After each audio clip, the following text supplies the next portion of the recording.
Welcome to the NXT Podcast, your home for weekly NXT reviews and insight. The beautiful part of NXT is that when one dream ends, another dream begins. Find all of your NXT news, recaps, and analysis right here. So with that being said, we only have one question for you. Are you ready? We thought so. Let's get the show started right now. All right, everyone, this is Memphis Mark coming to you from Mullet Manor for a NXT review on 12/6, and it's all leading up to Deadline this Saturday, and of course the brand new match, HBK's creation, the Iron Survivor match. Here we go, man. They go right into the first match, and they got Von Wagner in the ring, and this is going to be a qualifying match for the last position in this in the 5-man team. So Von Wagner's in the ring, and they bring out Axiom with his cool. I like his entrance. I just do. And then, of course, you got Chase U coming in, Mr. Chase, for the third participant in this. And you got Duke firing him up, doing a pep talk on the way in. Doesn't do a lot of good. Von Wagner comes out in this thing, and he does what you think he would do. He dominates.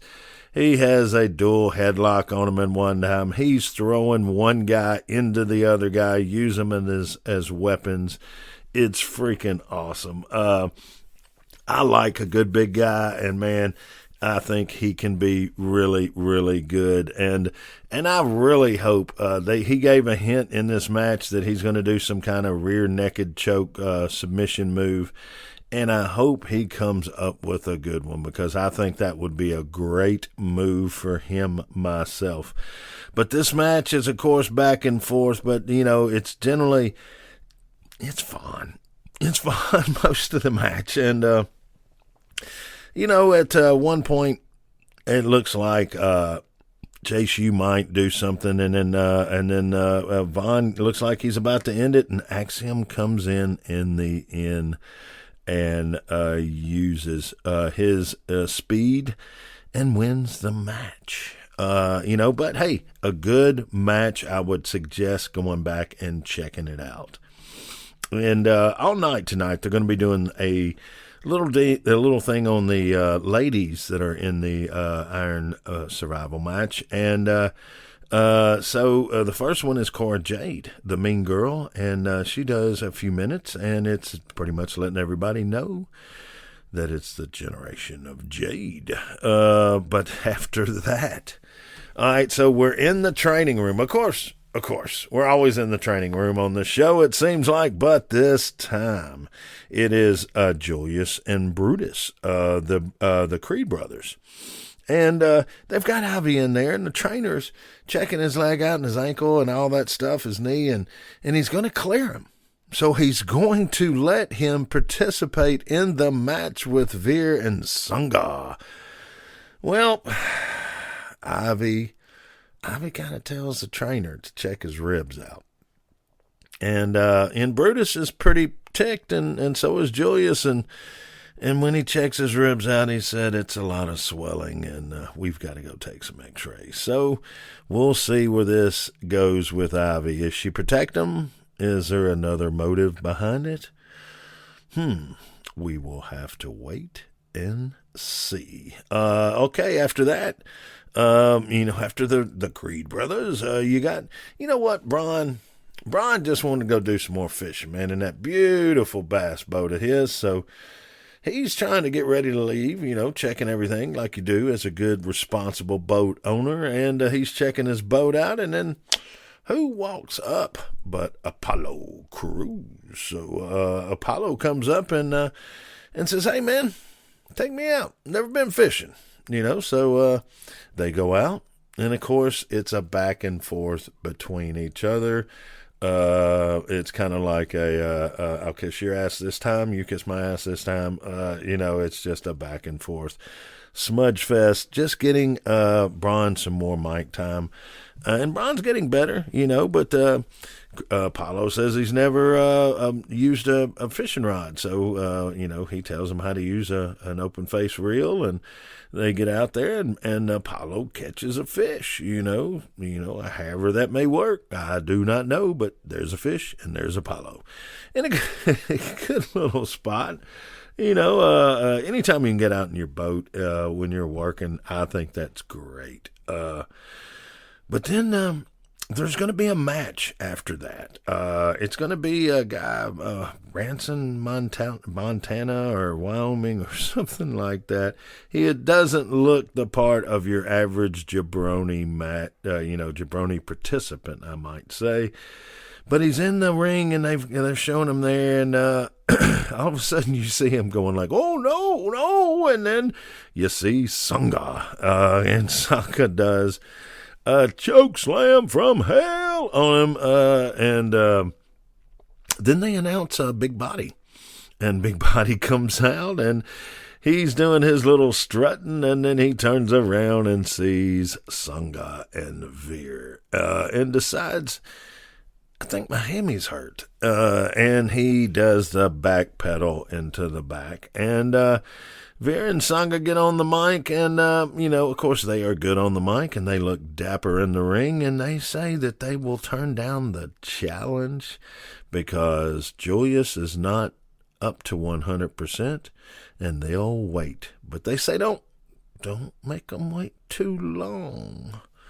So here we go, man, and that is going to be, man, that's a heck of a tag team, man. Sangha and Veer, man, I'm very excited about that. And then they go right after that. They're going to go into Chase U in the locker room with Mr. Chase trying to just recover, and Miss Hale comes back, and Thea says that, hey, look, she has a match with Miss Dawn, the witch. And she's ready for it. So Mr. Chase is like, yeah, that's good. And Duke's saying he doesn't think she's quite ready. And it comes to Mr. Chase kind of putting his foot down and telling him to shut up, and so there's going to be a match. All right, so it's against Duke Hudson's better judgment. And then after that, another promo. Another promo seems to be a common theory, but it's Tony D, because it's Tony D's first week back. So you gotta love that. And then, so he does this little spot, but after that, they do I'm guessing it was an actual TikTok post. But I can't think of the surfer girl, the real big, tall, pretty girl, young girl, and going to be very good, the gymnast. She's doing like some dance moves or something in a hallway, and then back behind them, though, is Enofi and Blade and Brooks and Jensen. And it seems they seem to be having words. And it's like Brooks and Jensen was trying to cheer him up, and Enofi and Blade didn't want to have any of it. And so that's going to lead to a match a little bit later on. And then after that, they're going to go into Tony D's first match back. All right, now, I'm happy for Tony, and I'm glad he's back. But Cyan Quinn, I don't understand what the deal is, why he isn't getting some kind of push. I don't know. Smarter minds than me are making these decisions now. So, but the match is okay. This is definitely not a jabroni match. Mr. Quinn does very good. There's a lot of back and forths, but the Don, the Don, and Stax is out there with him, but he's going to end up winning it. And he does. And then the whole deal is after the match. Because after the match, Stax gets the mic and pronounces to everyone that they're coming after Wesley, and they keep throwing Wesley's name out there, and you keep You keep calling for Wesley, and you know what? You're going to get Wesley. And so Wesley comes out, and they have words, and then it comes back to Wesley saying that, look, I'll get you after my match with Dijak. And Tony D's like, pretty much, screw Dijak. And, of course, when you say screw Dijak with his own brand of justice, Dijak's going to appear. And he appears, and so there we go. We have a problem with that. Tony D wants to throw down. There's some swings and some close encounters.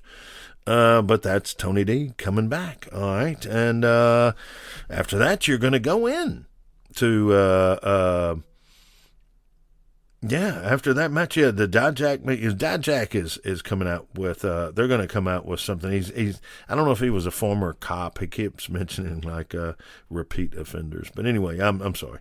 But after that, they go into Hank Waller or Hank Walker. I'm sorry, and he's going to fight Charlie Dempsey because Charlie and him have some words because apparently Charlie don't like the fact that he's 24 years old just breaking into the business when this man was brought up in the business. So that means there's going to be a match. And this match is pretty good, man. I like Booker T says, Hank Walker's country is strong. But, Hank Walker represents himself real good in his boots, jeans, and shirt against an English style of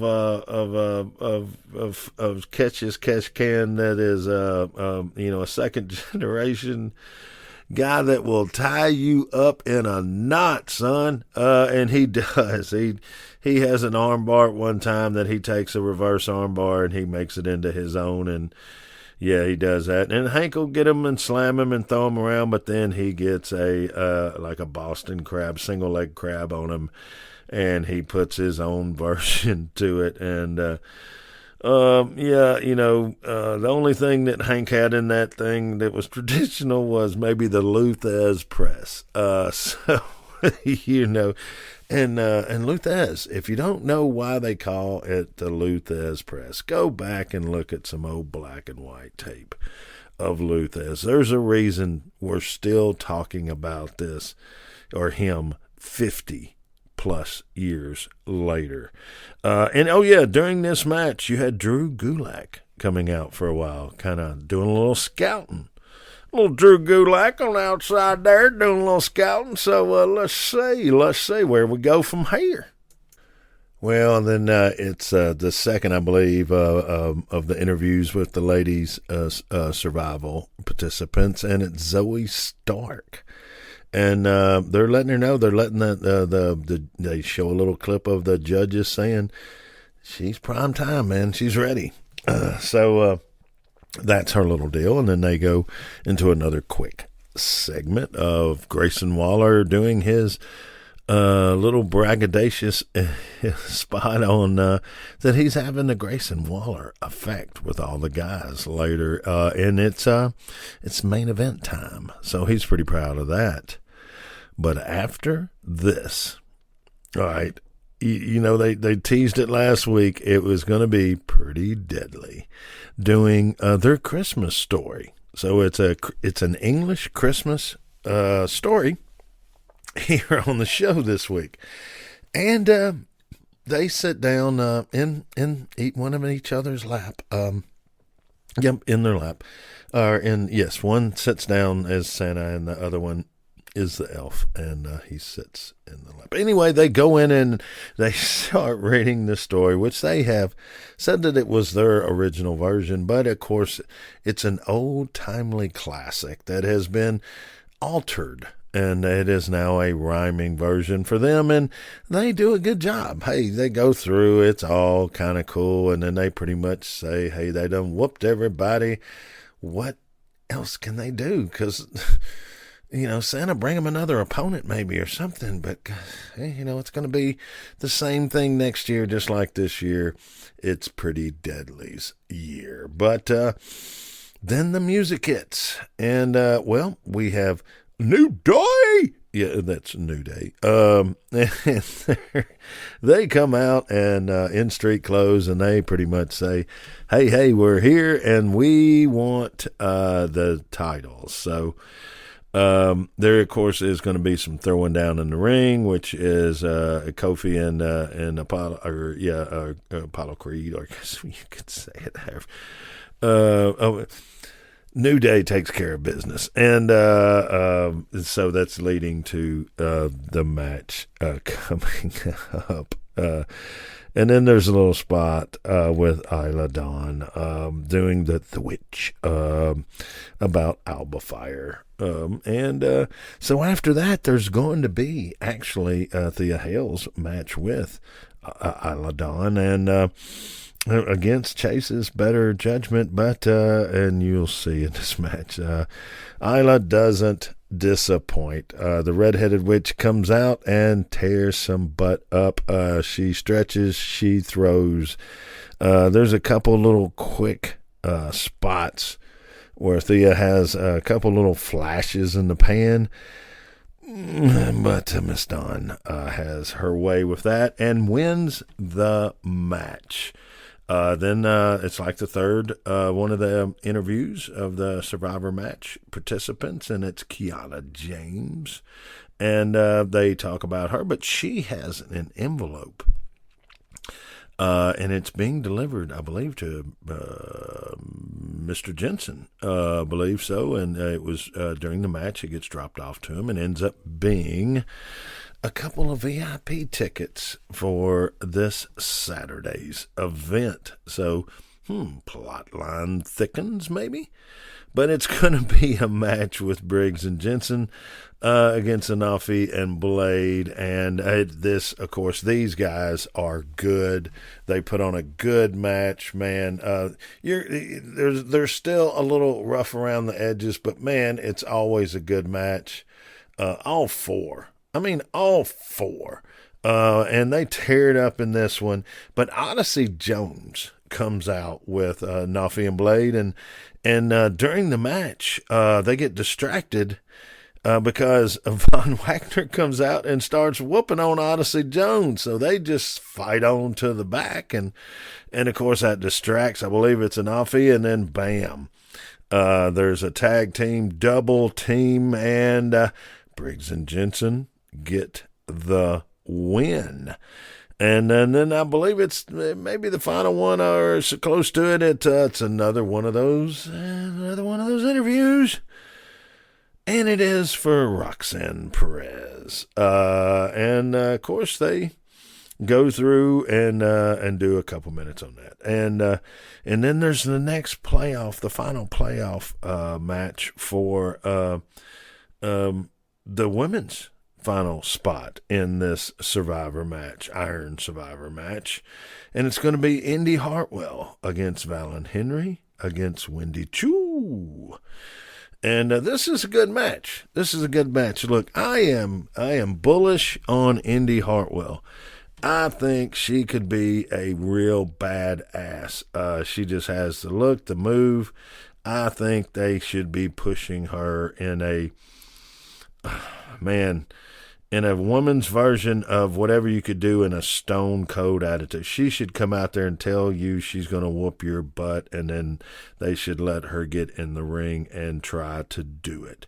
Just my opinion, but this is a good match, and Wendy Choo comes out with her little sleepy self and her onesies, and yeah, all right, she does hers. Valen is really showing me something, man. Every time I see her, she must be getting the ring time and really getting some work done, because she has gone from like a diamond in the rough to a freaking shiny one in a jeweler's window. I mean, she is coming on strong. And, of course, Indy is Indy. And Wendy is a constant, a professional. I mean, she's good. And this match is a good match.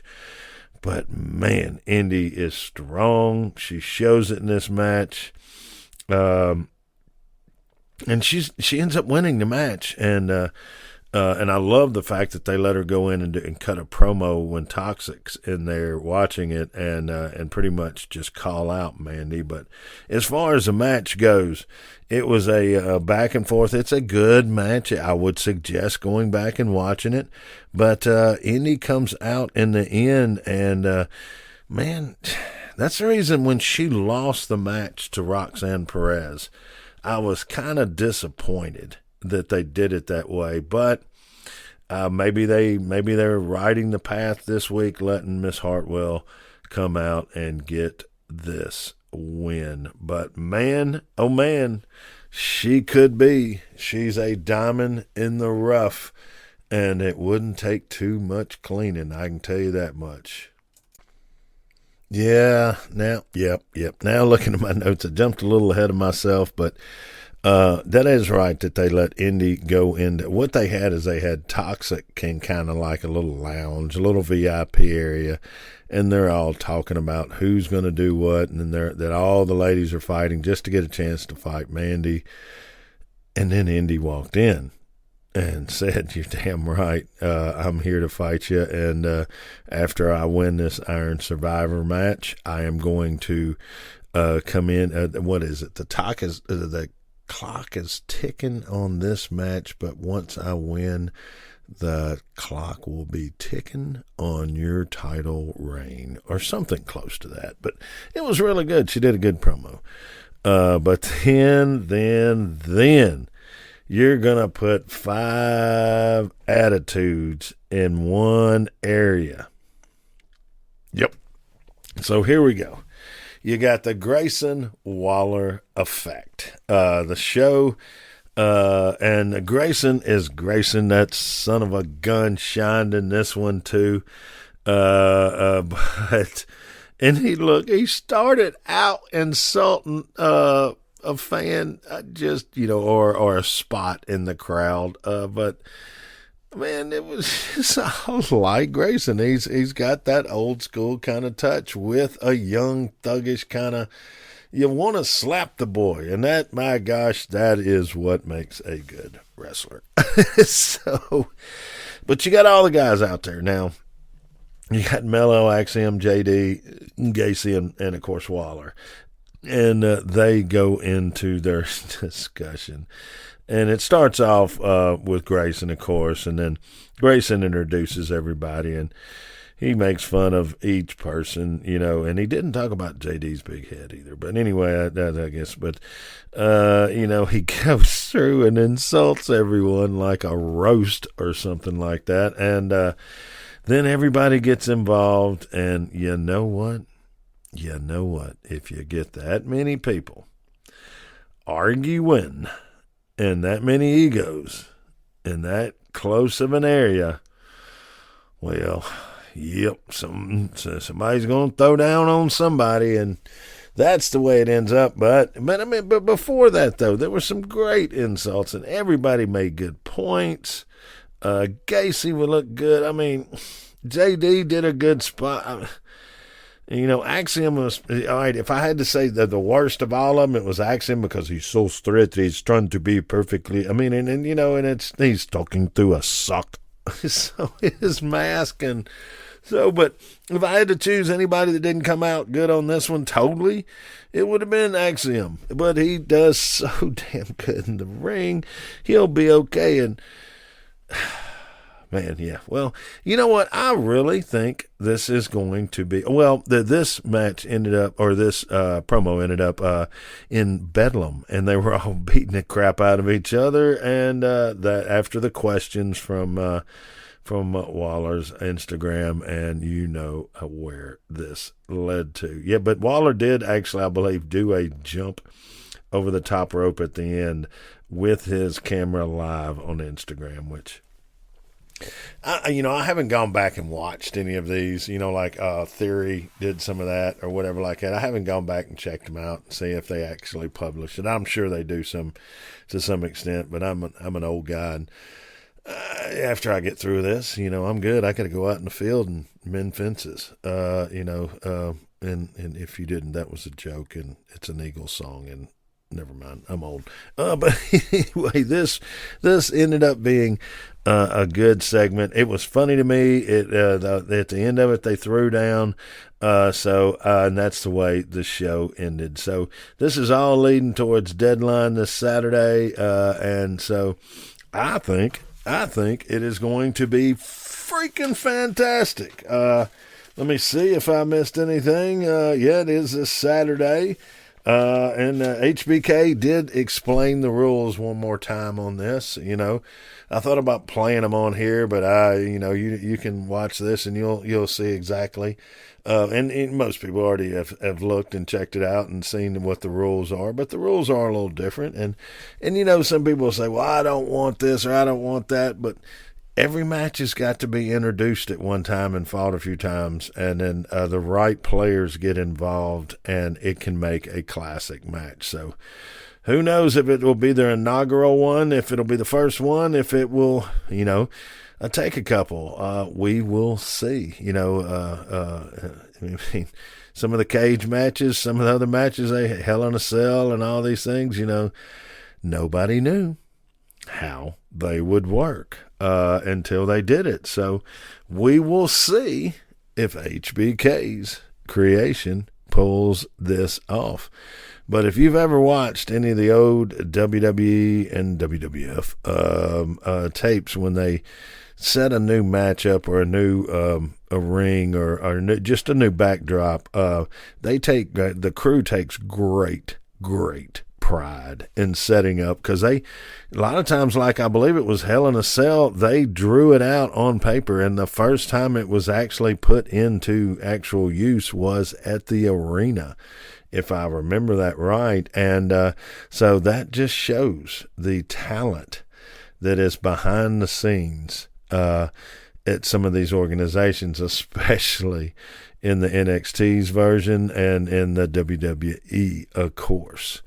But, all right, well, let me see here. Let me check my notes here. I believe I've got just about everything.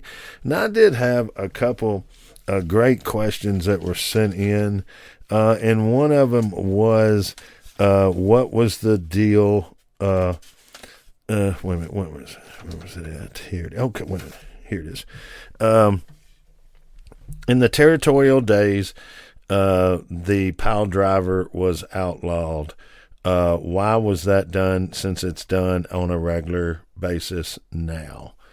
And I thought that was an educated enough question, or a great question. So I wanted to say this.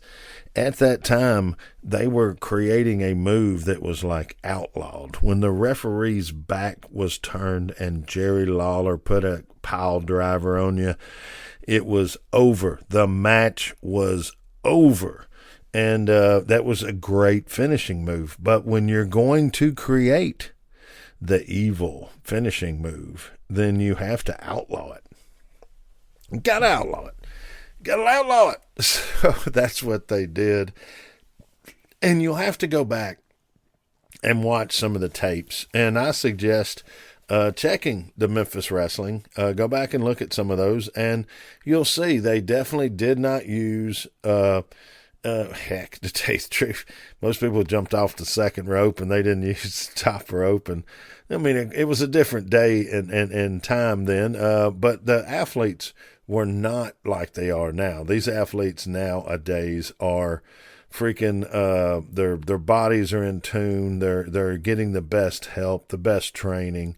They've got the best trainer, the training staff as far as medical wise. So far different from where it was at, say, the Channel 5 wrestling on Saturday morning, where a guy might accidentally bust his head open too big, and they get him a couple stitches, tape it up, and go, look, be ready for Monday night, because you didn't get paid for Saturday getting busted open. You get paid for Monday night putting asses in the seats.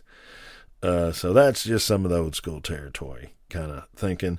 And didn't mean to to veer too far away, veer and sanga But no, I didn't need to veer off the subject too much. But anyway, that was a question that, and this person had sent a couple of questions, but basically the same one, and wanted to know. The last one was I scared? So I wasn't scared. There you go. I answered your question. And thank you for being patient. I don't know what to say to that one. But anyway, guys, look, I really appreciate y'all hanging out with me for this review. And, just like every week, we do this about 30 minutes, and then we gots to go. So it's time to go now. But I want to tell you that I appreciate you, and happy holidays. But I'm going to say it, happy holidays is a PC way, but I'm going to say Merry Christmas and a Happy New Year. I hope you have both. But we're going to have some more shows before then. But I just wanted to say that. It's the first time of the year. My wife's had me putting all the lights, and we got decorations and tubs of decorations. And when I say tubs of decorations, I mean tubs. What am I? Two-wheeler type loads. But anyway, my wife listens to this, so I love you, honey, and I would never talk bad about your lovely decorations. But anyway, guys, look, everybody have a great getting ready for your holidays. And as always, rescue if you can, spay and neuter. And this is Memphis Mark. And you know what? Merry Christmas. I'm out.